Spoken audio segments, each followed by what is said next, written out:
ಭಗವದ್ಗೀತಾ ಅಧ್ಯಾಯ 6 ಧ್ಯಾನಯೋಗ ಶ್ಲೋಕ 26 ಯತೋ ಯತೋ ನಿಶ್ಚರತಿ ಮನಶ್ಚಂಚಲಮಸ್ಥಿರಂ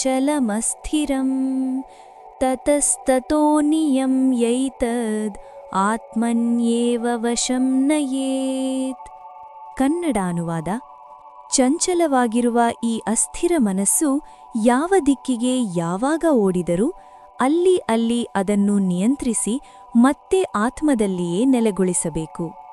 ಅರ್ಥ: ಈ ಶ್ಲೋಕದಲ್ಲಿ ಶ್ರೀಕೃಷ್ಣನು ಧ್ಯಾನದ ಅತ್ಯಂತ ವಾಸ್ತವಿಕ ಸತ್ಯವನ್ನು ಹೇಳುತ್ತಾರೆ. ಮನಸ್ಸು ಚಂಚಲವಾಗಿರುವುದು ಅದರ ಸಹಜ ಸ್ವಭಾವ. ಆದ್ದರಿಂದ ಅದು ಮತ್ತೆ ಮತ್ತೆ ಹೊರಗಿನ ವಿಷಯಗಳ ಕಡೆ ಓಡುತ್ತದೆ. ಆದರೆ ಸಾಧಕನು ಅದರಿಂದ ನಿರಾಶರಾಗಬಾರದು. ಮನಸ್ಸು ಎಷ್ಟು ಬಾರಿ ದೂರ ಹೋಗಿದರೂ ಅಷ್ಟೇ ಸಹನೆಯೊಂದಿಗೆ ಅದನ್ನು ಮತ್ತೆ ಆತ್ಮದತ್ತ ತಿರುಗಿಸಬೇಕು. ಈ ನಿರಂತರ ಮರಳಿಸುವಿಕೆಯಲ್ಲೇ ಧ್ಯಾನದ ನಿಜವಾದ ಅಭ್ಯಾಸವಿದೆ. ಇದೇ ಕ್ರಮವಾಗಿ ಮನಸ್ಸನ್ನು ಸ್ಥಿರಗೊಳಿಸುತ್ತದೆ ಎಂದು ತಿಳಿಸುತ್ತಾರೆ.